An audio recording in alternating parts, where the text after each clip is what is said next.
Oke, baik. Assalamualaikum warahmatullahi wabarakatuh. Eh, Perkenalkan, nama saya Muhammad Lutfi.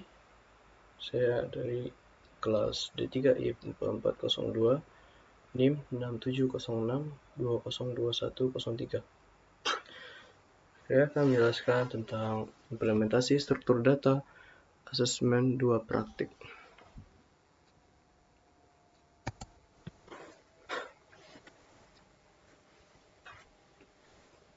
Nah, di sini ada pengertian insertion sort. Insertion sort adalah sebuah algoritma pengurutan yang membandingkan dua elemen data pertama, yang kemudian diurutkan, lalu mengecek elemen data berikutnya satu persatu dan membandingkannya dengan elemen data yang telah diurutkan.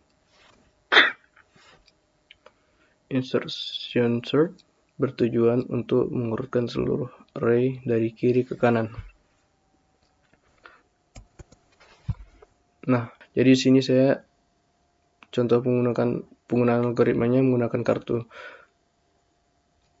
Nah, cara kerja insertion sort ini adalah sama seperti ketika Anda menyusun kartu dari nilai terkecil ke nilai terbesar. Dengan awalnya tangan kita tidak memegang kartu apapun.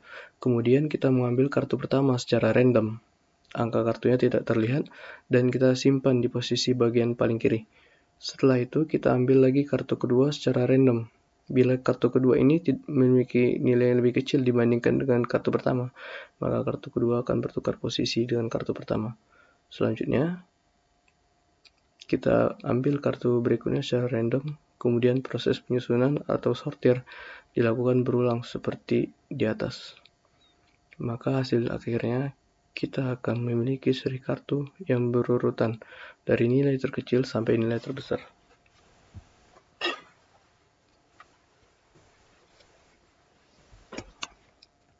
Nah, selanjutnya pembahasan mengenai insertion sort.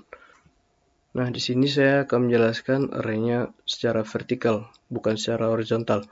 Nah, pertama itu di insertion sort itu kita lihat elemen yang kedua dan elemen yang pertama.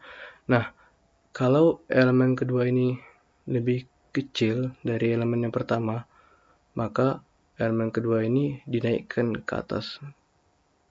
Dan elemen pertama itu yang besar tadi turun ke bawah gitu. Dinaikkan ke urutan paling atas, urutan paling pertama. Nah, di sini kan yang elemen kedua ini 22, elemen pertama ini 6.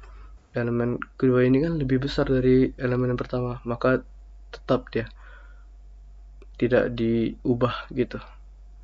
Nah, yang elemen ketiga lagi, elemen ketiga ini kan kita bandingkan lagi dengan elemen yang kedua. Elemen ketiga ini kan 2, elemen kedua ini kan 22. Nah, elemen ketiga ini kan lebih kecil dari elemen kedua, maka elemen ketiga ini diurutkan dengan posisi yang paling awal. Nah, elemen kedua ini naik gitu ke atas. Terus elemen keduanya ini juga dibandingkan lagi dengan 6, yang posisi yang paling awal tadi. Nah, karena 6 ini lebih besar dari yang kedua, yang 2 ini, maka 2 ini naik lagi yang paling atas gitu. Nah, selanjutnya juga elemen ketiga sama elemen keempat. Elemen keempat ini kan lebih kecil dari elemen ketiga. Nah, elemen keempat ini maka naik gitu ke atas. Elemen ketiganya itu turun ke bawah karena elemen keempatnya ini lebih kecil. Selanjutnya elemen keempat dengan elemen yang kelima. Kita bandingkan lagi secara terus menerus, kita bandingkan sampai dia urutan array-nya ini dia dari terkecil sampai yang terbesar gitu. Kita lihat dari yang keempat sama elemen keempat sama elemen kelima. Elemen kelima ini kan lebih kecil dari elemen keempat, maka elemen kelima ini naik ke atas, dan juga elemen kelima ini juga lebih kecil dari elemen ketiga, maka elemen kelima ini juga naik lagi ke atas gitu. Karena elemen kelima ini lebih besar dari elemen kedua ini, maka tetap posisinya maka posisinya kayak gini. Nah, kita bandingkan lagi elemen kelima sama elemen ke-6. Elemen ke-6 ini kan lebih kecil dari elemen ke-5, ya kan? Nah, elemen ke-6 ini, maka kalau misalnya dibandingkan dengan elemen ke-5 ini, kan elemen ke-5 ini lebih besar kan, maka elemen ke-6 ini naik ke atas. Terus elemen ke-6 ini lebih kecil dari 10 juga, dan lebih kecil dari 8, maka dia ini naik di atas 8 gitu. Nah, kita lihat lagi, kita bandingkan lagi dengan elemen ke-6 dan elemen ke-7. Nah, elemen ke-6 ini kan lebih kecil dari elemen ke-7. Elemen ke-7 ini lebih besar karena dia 100, karena ini 22, maka ini hasilnya maka ini tetap gitu, nggak berubah posisinya. Nah, sekarang elemen ke-7 sama elemen ke-8. Elemen ke-8 ini kan lebih kecil dari elemen ke-7, maka elemen ke-8 ini naik gitu ke atas. Karena ke-1 ini kan lebih kecil dari 22, lebih kecil dari 10, lebih kecil dari 8, lebih kecil dari 7, lebih kecil dari 6, dan lebih kecil dari 2, maka elemen ke-1 ini naik ke tempat paling atas gitu, urutan yang paling atas. Karena dia diurutkan dari yang terkecil. Jadi 1 ini naik ke tempat paling atas. Nah, sekarang kita urutkan lagi yang elemen ke-8 sama elemen ke-9. Elemen ke-9 ini kan 3 kan. Elemen ke-8 ini 100. 3 ini kan lebih kecil dari 100, dan lebih kecil dari 2, dan lebih kecil dari 10, lebih kecil dari 8, lebih kecil dari 7, lebih kecil dari 6. Nah, 3 ini naik gitu ke atas, di posisi atasnya 6 gitu. Karena 3 ini lebih kecil dari 6, dan dari 6 sampai 100 gitu. Tapi 3 ini lebih besar dari 2, maka posisinya di atas 6 dan di bawahnya 2. Nah, sekarang kita urutkan lagi elemen ke-9 sama elemen ke-10. Elemen ke-10 ini kan lebih kecil dari elemen ke-9, dan lebih kecil dari elemen 8, lebih kecil dari elemen 7, lebih kecil dari elemen 6, lebih kecil dari elemen 5, lebih kecil dari elemen 4. Nah, ini sampai sini aja kan, karena elemen 5 ini lebih kecil dari elemen 6, maka naik ke atas gitu. Tapi karena dia lebih besar dari elemen ketiga ini, maka dia posisinya di bawah 3 ini, supaya terurut dia.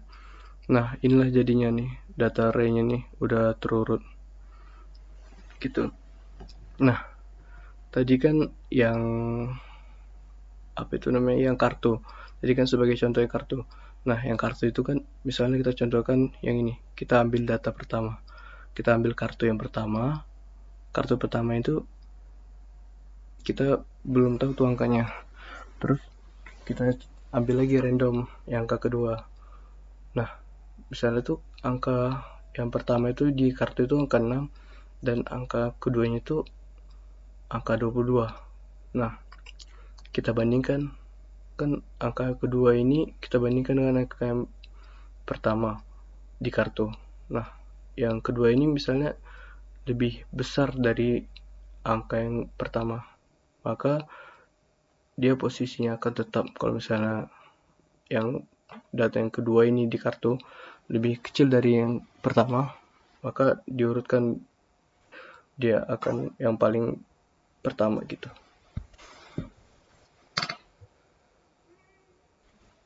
Nah, selanjutnya kita masuk ke keuntungan dan kerugian.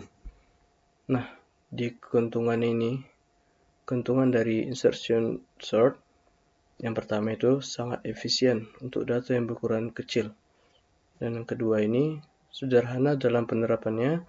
Dan yang ketiga, insertion sort dapat langsung menyortir list data ketika menerima input. Nah, kerugiannya itu yang pertama, banyaknya operasi yang diperlukan dalam mencari posisi yang tepat untuk elemen lari.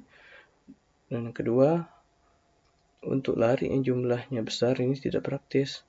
Dan yang terakhir, jika list terurut terbalik, sehingga setiap eksekusi dari perintah harus memindai dan mengganti seluruh bagian sebelum disisipkan elemen berikutnya.